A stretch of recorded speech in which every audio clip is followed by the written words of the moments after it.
Skyrim needs no introduction, mainly because it's been burned into our retina after 1,000 new characters. But for those of you who have never crossed the border into northern Tamriel, I'm here to tell you that you kind of already have. To prove it, I'm not just going to Ancestry.com, the titans of modern gaming, and connect them back to Bethesda's studio-defining masterpiece, but also show how Bethesda's own history led to the massive success achieved by the Elder Scrolls 5th entry. Everything from Cyberpunk to KCD 2 to Baldur's Gate 3, even Golem. No, definitely not Golem. All these games follow the lineage and DNA set by the Iceland tundras of Elder Scrolls 5, because whether you like it or not, we've all played Skyrim.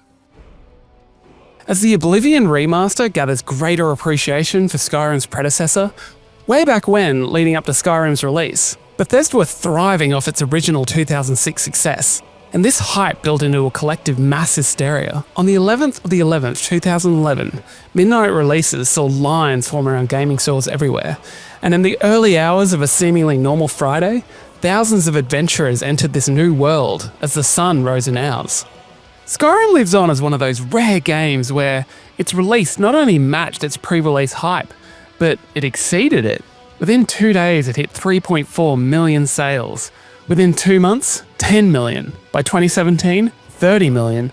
And by 2023, 60 million. It sits proudly atop best-selling game lists, greatest video games of all time lists, recipient of 227 gaming awards. But probably its greatest cultural export is the memes. At the height of this fever pitch of excitement, a family even named their newborn son Dovahkiin, just to score free Bethesda games for life. What's that, like 5?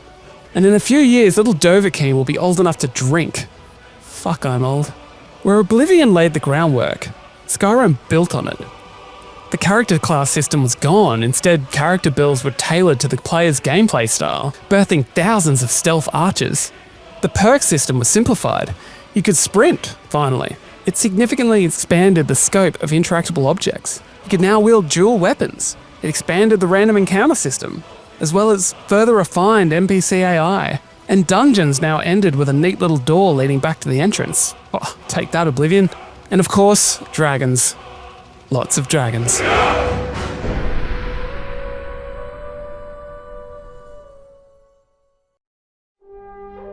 In the wake of Skyrim's release, an industry shift began to happen. Before The Witcher 3, Geralt was just your linear-loving basic White Wolf, with its first 2 editions limited to semi-open areas. It wasn't until 2015 that the continent became a fully living and breathing open world. See, this guy gets it. Rather than direct Control-C and Control-V, however, CD Projekt sought to conquer Skyrim's perceived weaknesses in storytelling and in quest design. Director Conrad I'm not even going to try and butcher that one, said that the team looked to Skyrim for inspiration about how to create an open-world setting that felt that the characters and missions were slightly generic. Where Skyrim's inhabitants were designed around the player's created character, Project Red dove deeper into richer development for Geralt and his fellow characters. Rather than how Skyrim had everyone meeting your Dragonborn for the first time, each character shares a deep history with our favourite monster hunter. On top of this, the team prioritised richer storytelling, elevating even the smallest side quest to the craft and weight of a full narrative. The Witcher 3 defined Project Red's open-world formula, which they further refined in Cyberpunk 2077.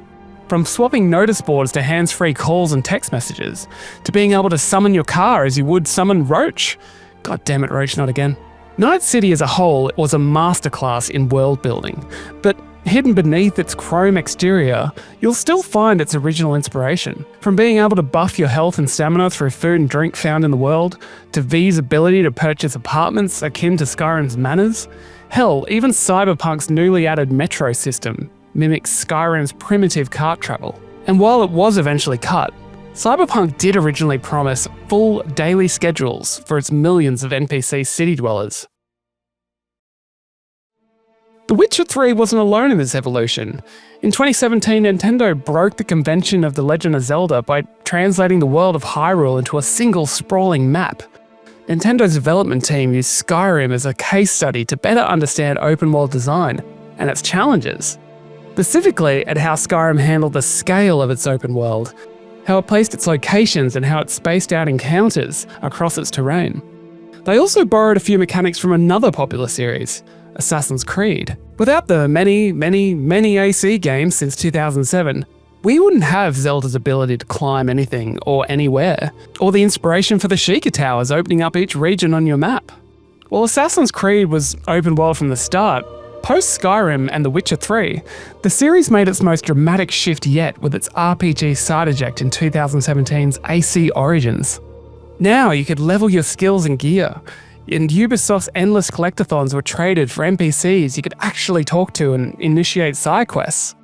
And rather than restrained to one city, you were given an entire country to traverse.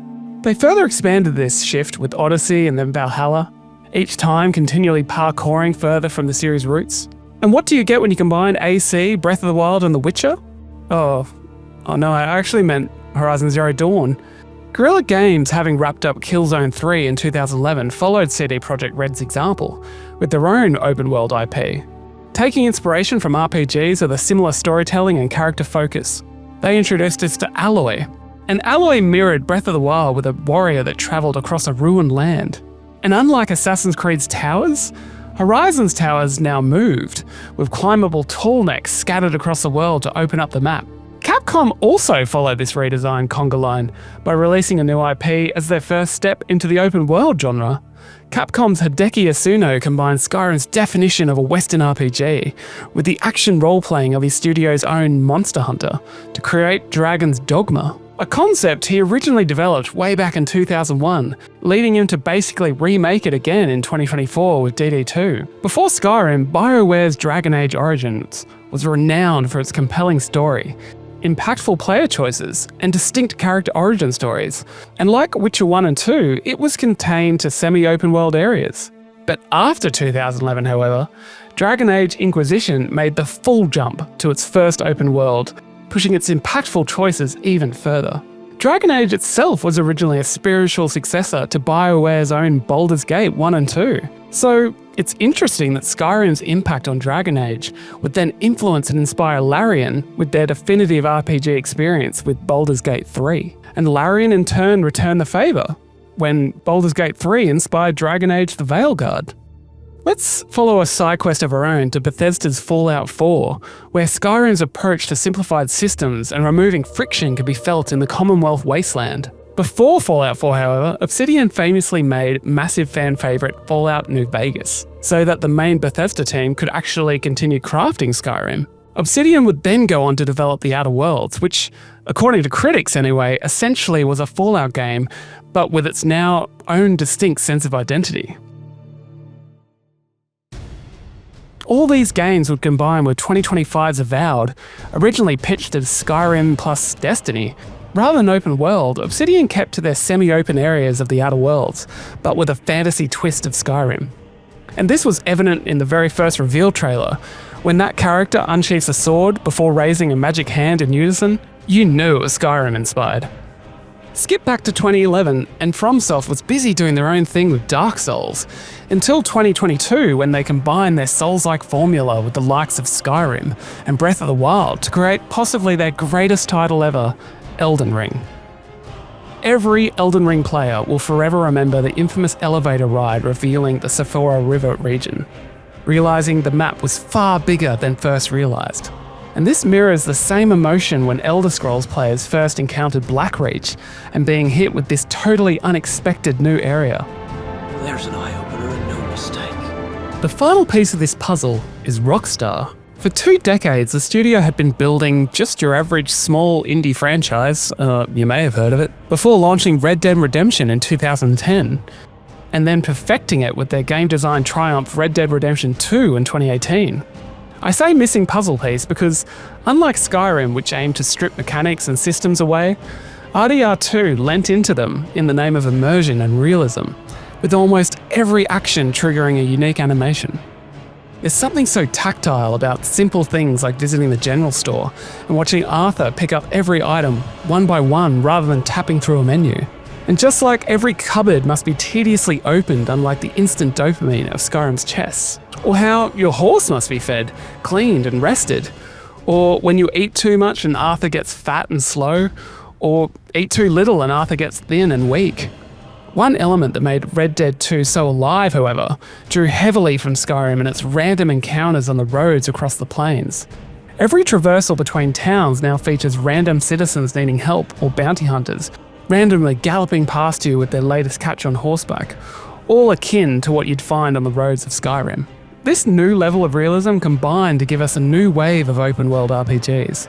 Without Skyrim and Red Dead 2, there would be no Kingdom Come Deliverance, or, as sad as it is to say, no Kingdom Come Deliverance 2, no Ghost of Tsushima, no Tears of the Kingdom, and no Assassin's Creed Shadows, with each studio team admitting that Red Dead 2 and Skyrim inspired their organic emergent world events and more realistic open worlds to create some of the best games of the last few years.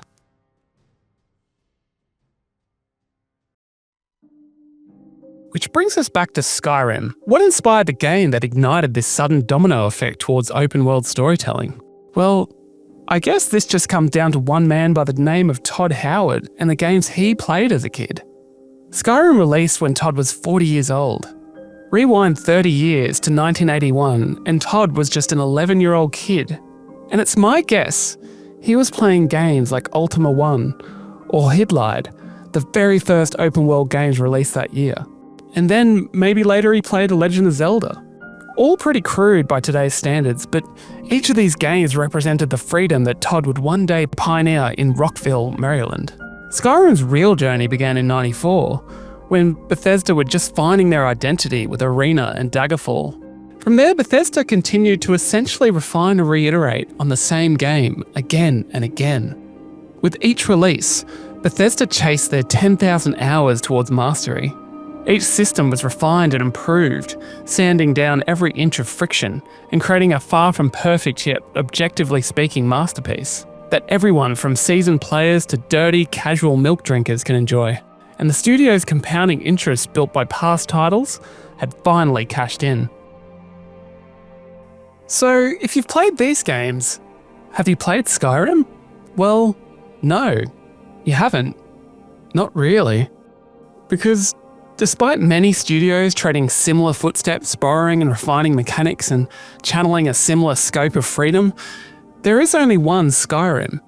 The game itself is an enigma because in spite of so many elements working against it, its weightless combat, its limited character customization, its generic writing, its still evident bugs, its nightmarish UI, and of course Nazim, I fucking hate that guy. It has something no studio has ever been able to recapture. Probably because, and this feels pretty silly to say, but it has this intangible magic.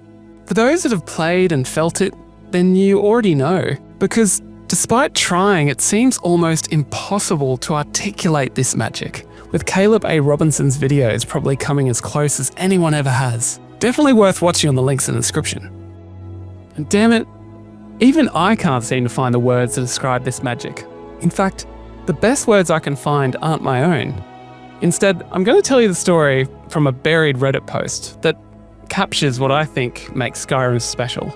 One day, the Redditor's dad was out running errands, riding the bus like he always did. He overheard a kid talking excitedly about a new game, something about dragons, open worlds, and endless adventures. The dad didn't know much about video games, but something about that conversation must have stuck with him because, on a complete whim, he walked into a store and he bought a copy of Skyrim for the Xbox 360.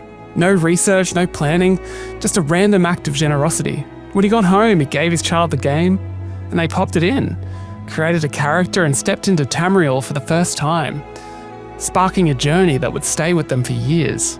Fast forward over a decade, and one day while revisiting Skyrim, they decided to check their Xbox achievements, and there it was.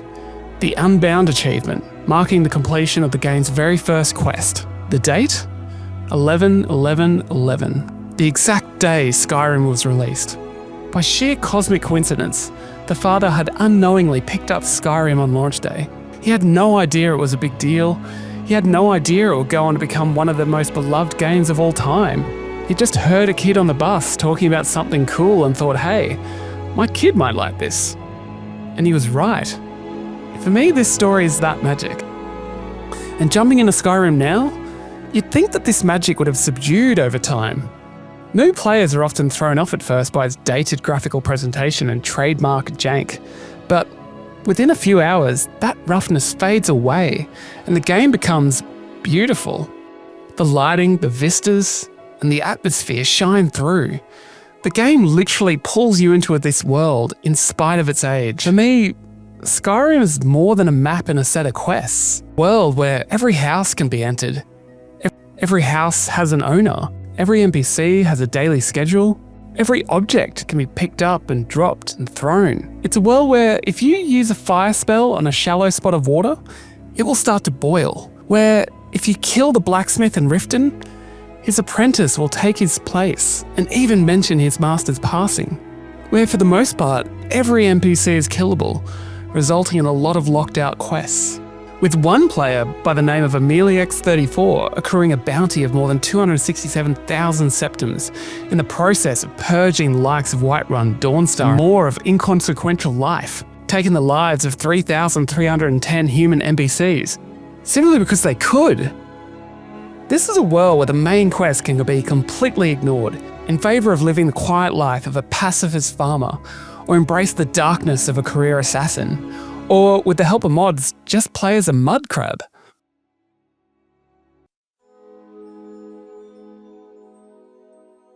Many describe Skyrim as coming home, and a part of me feels the same way. Regardless of the pressures of my real life and from myself, exiting the chilly-paved streets of Whiterun and settling in by the fire within Breezehome just makes the weight on my shoulders feel lighter. Skyrim isn't a perfect game, but for millions of players, it's their perfect game. And that's all it needs to be. For many, Skyrim represents our childhoods, our high school years, our college years, working years, and for some, twilight years. Its music alone is enough to transport millions back to a simpler and happier time. I have no doubt that Skyrim's influence will still be felt in many more releases in years to come, as more try to recreate its original impact, with even Bethesda themselves still trying to recreate it with Elder Scrolls 6. And in doing so, they might just create something else, a new kind of magic all of its own. Whatever happens, as long as there are those who still remember that magic they felt when they opened their eyes on a slow-moving carriage, then there'll be games trying to recreate it once again. Hey, you. Finally awake. You were trying to cross the border, right?